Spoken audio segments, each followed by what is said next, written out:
Something's gone wrong here. No. No.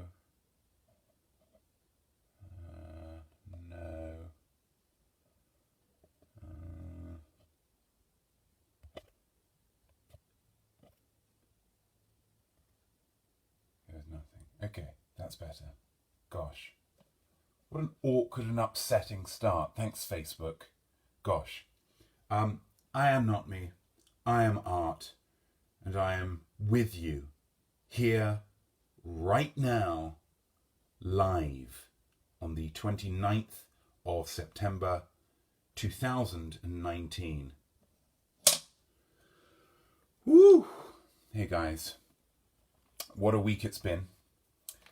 What a week it has been. Yesterday was obviously posting Throw and Catch, which was, I think, probably a little sicker than a lot of you were anticipating. Probably a little bit more hardcore, a little bit more hip-hop infused. It's fine to be shocked by me. It's fine to be shocked, and I hope that you all enjoyed it and had a wonderful time. Tiff Douglas gives a thumbs up. She was obviously surprised and shocked by it, and I hope you were all too. Also this week it was Jesus' birthday. I mentioned it last week and it was part of the midweek treat, the dog fact that occurred on Wednesday about his reluctance to frolic in balloons. But it was actually his birthday this week. We had some fun. We learned a lot as well. We learned a lot about ourselves, about each other. And that is an experience that was documented. I was on hand to film it, and George for a little bit. He wasn't invited to Jesus' main birthday celebrations. That was Jesus' choice, and it's his birthday. We need to respect that kind of thing. But in the evening, I made the call that we needed George, and you'll see why next Saturday. So we're getting onto that already. Gosh, coming up this week. Next Saturday, we have a video that's all about Jesus' birthday. It's going to give you the lowdown, the skinny, if you will, on that event. It was, as I say, a time of learning. It was a challenging day, but I think we're both better people at the end of it. And Jesus, of course, slightly older. He's now the ripe old age of 5. Which is still a lot younger than I am, which I was pleased to find. Also, coming up next week, I know that it's been a difficult time recently. Certainly in America, it's difficult to turn on the television without talk of impeachment. The president of America might be getting impeached, which is, I imagine, stressing a lot of people out. And so my solution to that, how I can help the situation, I like to help situations. I like to help heal the country, and how I'm going to do that is with the Hump Day Gumption. That'll be coming up on Wednesday, just to give you that little bit of boost, that little bit of motivation, just to get you through these dark and uncertain times. It's a service that I'm happy to provide, and one that I hope that you'll get a lot out of. I hope, and I kind of know as well. I'm pretty confident on this one. It's going to be pretty good. What else? What's next? Artist of the Week. Now, Artist of the Week this week is an interesting one, because it details, again, something that's coming up. So I thought I'd get to it at this point. The Artist of the Week is a chap, a man, by the name of Mr. Jake Parker. Who's Mr. Jake Parker, not me? I'll answer that question for you right now. Jake Parker is a man who, in 2009, started something called Inktober. Inktober, which is a drawing challenge for the month of October, where he releases a list of prompts. Says, hey, today draw something with ink. Rami Salvo Eunice is watching. Hello, sir. Prompts, today draw a banana. and then you just have to draw a banana. That's it. It's real simple. A great way to get creative, to get your ink drawings better. I'm already fairly good at drawing in ink.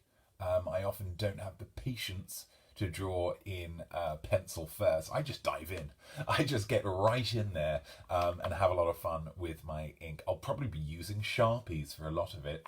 That's a little bit of insight first off. But I'll be trying to do that as often as possible in October. So you'll be getting a lot of drawings from me. Not used to getting a lot of drawings from me because they are kind of tricky to share on social media. But I'll be doing my best with Inktober. If you want to do it as well, by all means, just go onto inktober.com, get the list of prompts and start drawing.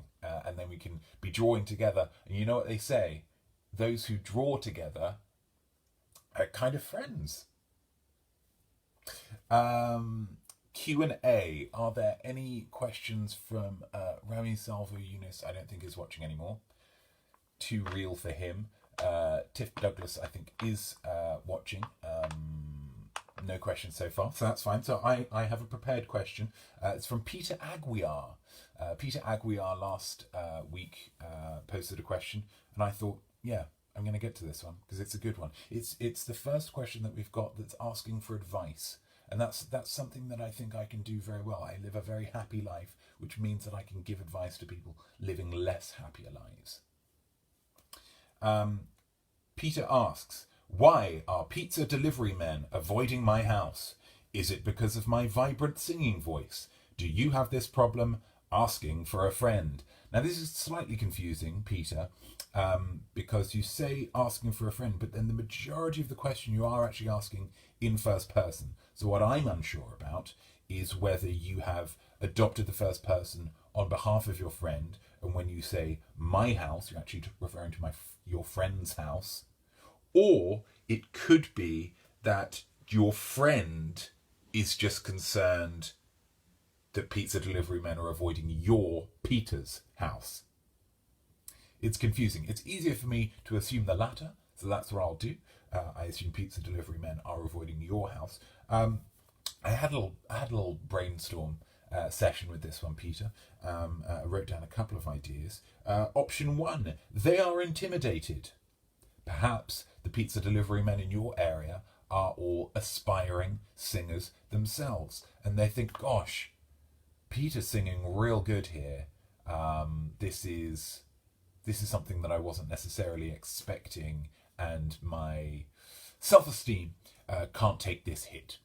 That's fair enough. You need to give the pizza delivery men their space to a degree on that. It's understandable, but not really excusable, because at the end of the day, it is still their job to fight through their self-esteem issues and deliver pizza to people, no matter how well they're singing. I mean, if an incredible singer, Mandy Moore, was asking for pizza to be delivered to her house, does Mandy Moore not deserve pizza at her house? Is that what you're saying? Pizza delivery men? That's option 1. Option 2, they have assumed, the pizza delivery men, that because you're singing, maybe they didn't realise that you were singing, they assumed that your singing voice was actually from the radio or a CD player, perhaps. And they've assumed, gosh, Peter is having a party. And because of Peter's party, because I am a recovering alcoholic, maybe they're a recovering alcoholic, some people are, I don't feel comfortable entering into that environment where someone says, hey, would you like to have a beer? They would say, yeah, I would actually. Do you know why? Because I'm a recovering alcoholic. Again, so we need to be comfortable with these things. The third option, and this one is the one that I don't think you're going to like, Pete. If I can call you Pete, that's very familiar. I'll go back to Peter. If just deal with this one, Peter. Maybe you've done something wrong. Maybe you were mean to a pizza delivery man prior to. Maybe the pizza delivery men have your photo or your number or your name or your address written up on a wall a wall of, oh, don't deliver to these houses, they're meanies. Maybe. Or maybe once you gave them a wedgie, sorry, I couldn't read my writing there, a wedgie. Maybe you gave one of them a wedgie and they said, hey, don't deliver to this guy. He assaults underwear, like an 80s bully. Do you have this problem? I never had this problem. It's never happened to me. Pizza delivery men are happy to deliver to my building. It's a pretty impressive building, so they probably think that the tip is going to be substantial. What I do with my pizza delivery men is I always invite them up. I always invite them up for a slice and a drink. It doesn't always happen. Much of the time they are busy. They're at work, after all. It's worked twice. 2 times people have come up to my building. Mohammed, he was just at the end of his shift and he thought, why not? Although I did notice that when he came up to the apartment, he did still have his keys in his hand, so I think he was worried that I was going to assault him. I did tell him in no uncertain terms that I wasn't going to assault him, but that didn't seem to allay his fears in the way that I'd hoped it would. That's just Mohammed, though. Maybe he's just a nervous dude. And it also happened with, what was his name? Arshdeep. It happened as well. Arshdeep was quite a sad story. Arshdeep came up for a slice of pizza. He was worried that he would get in trouble from his superiors at whichever pizza company it was. I can't necessarily remember.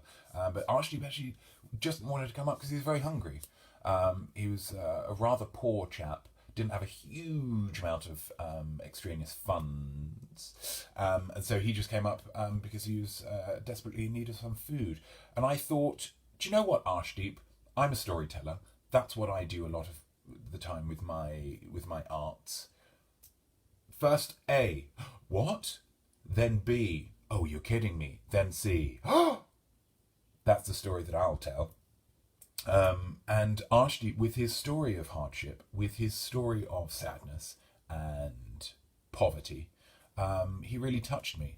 And I thought, yes, you were 3 minutes late, so I was going to scrub out your tip. But thanks for telling this story, you've got that tip back. You know, you've earned that 8%, which is fair.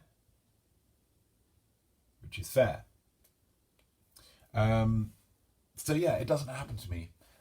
Pizza delivery men, very happy to deliver to my, even Arshdeep. I mean, he was happy. He actually got 2 slices of pizza out of me, which is because yes, he was very hungry and poor, but I did very specifically say, would you like to come up for a slice? A slice means 1 slice. Arshdeep, and yet he dipped in for that number 2. At some point you've got to say, hey, this is a large family pizza, maybe I don't need to eat all of it. That's a lesson that I learned that night.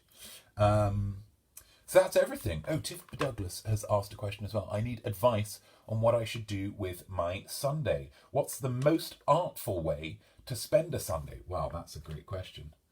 Tiff Douglas, that's a great question. It's difficult necessarily for me to answer on your behalf because I don't know which forms of art you really engage with or are geeky about, most passionate about. What I would say, and this is something that I've been working on actually, what I would say is, in order to live your life, and a Sunday can include that. Sunday is just a chunk of life if you look at it in a slightly skewed way. That's kind of what I do. If you're looking to live your life artfully, you simply have to do certain things. Certain principles exist to be a life artist, to be a practitioner of life art. Okay? So if you want to life art, you simply have to set yourself challenges. You have to subvert expectations. If people assume you're going to do something, don't do it. or if they assume you're not going to do something, yeah, just go ahead and do it. Subvert expectations. Tell stories of yourself, of others, and what can be the fourth one? Set yourself challenges. Subvert expectations. Whatever that third one was that I said. And then 4 seems like a good round number. Simply take joy in the things around you. Gosh, that's deep, isn't it? Simply take joy in the things around you. Okay? So, where others would see, oh God, this is rubbish. The pavement hasn't been swept. There was a big storm last night, and there's all these leaves all over. Look at those leaves. Say, gosh, aren't they pretty? Isn't it kind of sad that they're at the end of their life cycle? That's beautiful. And a good life artist, potentially you, I don't know, I haven't seen your life art, but just need to just appreciate the beauty that exists around you. Set yourself challenges, subvert expectations, revel in, seek out the beauty. I think because it's there. It's there, guys. The beauty is there. You just need to look for it. Okay? Got another question here. Stuart Seaton. Hello, Stuart. Long-time watcher, long-time fan of the show. And it is a show, I guess, every Sunday. Hello, Notme. I was just thinking, if you are not me, I assume I am not you. So what does that make everyone else? Stuart, you're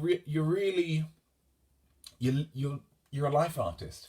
You're looking for you're really kind of looking at things in a slightly skewed way. Maybe that can be number 4.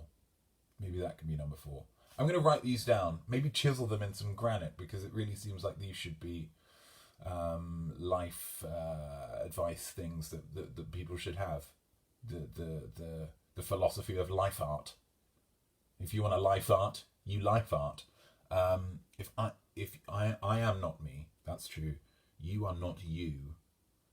So what does that make everyone else? It's tricky, Stuart. It's tricky. That's a real thinker.